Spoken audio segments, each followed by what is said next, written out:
নমস্কার বন্ধুরা, আমার চ্যানেল দ্য বং বেগুনিতে আপনাদের সবাইকে স্বাগত জানাই। লাউ শাকের কচি পাতা দিয়ে আজকে বানাবো একদম ঝটপট তৈরি হয়ে যাওয়া একটা রেসিপি।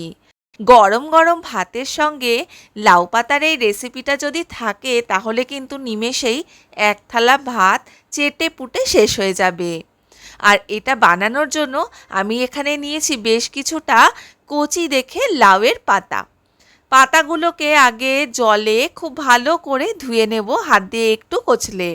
পাতার মধ্যে যে ময়লাগুলো থাকে সেটা কিন্তু এরকমভাবে ধুলেই চলে যাবে।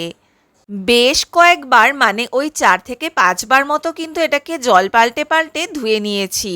পাতাগুলো যখন একদম পরিষ্কার হয়ে যাবে জল থেকে চিপে এগুলোকে তুলে নেব। অন্যদিকে একটা কড়াইয়ে বেশ খানিকটা পরিমাণে জল আমি গরম হতে বসিয়েছিলাম।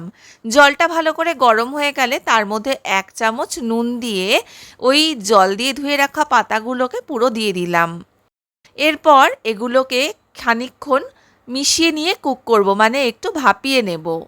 তার জন্য আগে ভালো করে জলের মধ্যে পাতাগুলোকে একটু মিশিয়ে দিচ্ছি। ঢাকনা চাপা দিয়ে এটাকে অন্তত 5 থেকে 10 মিনিটের জন্য ছেড়ে দেব। দেখবেন লাউ বা কুমড়ো শাকের পাতা একটু খসখসে থাকে, এইভাবে ভাপিয়ে নিলে কিন্তু এটা অনেকটাই নরম হয়ে যায়। ঠিক 10 মিনিট পরে ঢাকনাটা খুলে নিয়ে পাতাগুলোকে একটা চিমটের সাহায্যে জল থেকে তুলে নেব। গ্যাসটা অফ করে দিয়েছিলাম। এরপর একটা চিমটের সাহায্যে এটাকে তুলে একটু ঠান্ডা হতে দেব কিছুক্ষণের জন্য।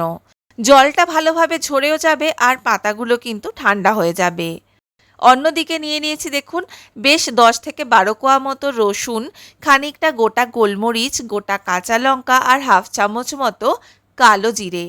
এরপর একটা শুকনো কড়াইয়ের মধ্যে এই উপকরণগুলোকে দিয়ে আগে একটু তেলে নেব, মানে ড্রাই রোস্ট করে নেব। এভাবে ড্রাই রোস্ট করলে দেখবেন খুব সুন্দর একটা গন্ধ বেরোবে আর কাঁচা লঙ্কা রসুন এগুলো কিন্তু একটু শ্যাকা শ্যাকা মতো হয়ে যাবে। তারপরে ড্রাই রোস্ট হয়ে গেলে গ্যাস অফ করে সেটাকেও একটু ঠান্ডা করে নিতে হবে। একটা মিক্সির জারে ওই ভাপিয়ে রাখা ঠান্ডা করা লাউ পাতা আর এই উপকরণগুলো দিয়ে সামান্য জল দিয়ে একটা স্মুথ পেস্ট আমি বানিয়ে নিচ্ছি। কড়াইয়ের মধ্যে সর্ষের তেল খুব ভালো করে আগে গরম করে নিতে হবে। ধোঁয়া উঠে গেলে এর মধ্যে এই পেস্টটা পুরোটাই ঢেলে দেব। তারপরে আর কি এটাকে অনেকক্ষণ ধরে ধৈর্য ধরে একটু লো আঁচে রেখে নাড়াচাড়া করতে থাকতে হবে। খেয়াল রাখবেন যেন তলায় না লেগে যায়, তাই আঁচটা একটু কমই রাখবেন। সামান্য পরিমাণে হলুদ গুঁড়ো আর নুন দিয়ে দিলাম পরিমাণ মতো। খুব ভালো করে মিশিয়ে এটাকে নাড়াচাড়া করতে থাকবো। আস্তে আস্তে জিনিসটা একটু করে শুকোতে থাকবে আর তারপরে কিন্তু জমাট বেঁধে অনেকটা মণ্ড মতো একটা আকার ধারণ করবে। এই সময়টা একটু সাবধানে থাকবেন, কারণ এটা কিন্তু একটু ছিটতে পারে, তাই দূর থেকে একটু ডিস্টেন্স মেনটেন করেই করবেন জিনিসটা। দেখুন আস্তে আস্তে পুরো মিশ্রণটা শুকিয়ে এসেছে এবং কড়াই থেকে ছেড়েও আসছে। গ্যাস অফ করে দিলেই তৈরি হয়ে যাবে দুর্দান্ত স্বাদের এই লাউ পাতা বাটা বা লাউ পাতার ভর্তা।